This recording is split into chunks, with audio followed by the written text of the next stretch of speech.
ኢየሱስ ክርስቶስ ሉሲፈርን ይሆናል። ሉሲፈር ወርዶ ክርስቶስ ሆኖ ተነሳ ነው። ክር ያሰሩ ሰዎች ዛሬ ድረስ እየተገዳደሉ አይደሉም ወይ? ሃይማኖቴ ይላል። ተድላሞተ ታውቃለህ? ሰው ተናጋሪ ብቻ መስሏለሁ በብዛት። አንተ ራሱ ውስጥ ፍርሃት አለ ማለት ነው።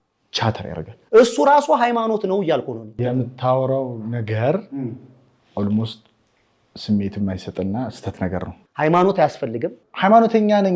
ያንተ ሰው እያስጨርሰኝ ሐሳቤን ልግለጽ።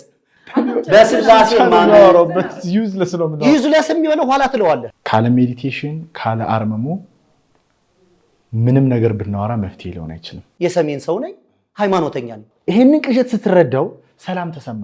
በጭራሽ አላልኩ። እኔ ያልተረዳሁት ነገር ያለ መሰለኝ። ሴት ልጅ ከወለደች በኋላ ርኩስ ናት የሚላል።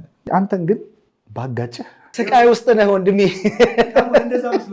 ምንድነው ማድረግ ያለብን? ሴቶች አሉ። ክርስቶስን አታገኘው። ማን ያዘዋል ነው ዛፍ የሚያሳቅፈው? አይ እኔ አልፈቅድልህም። የጥላቻ ንግግር ሲደረግ ያስከስሳል።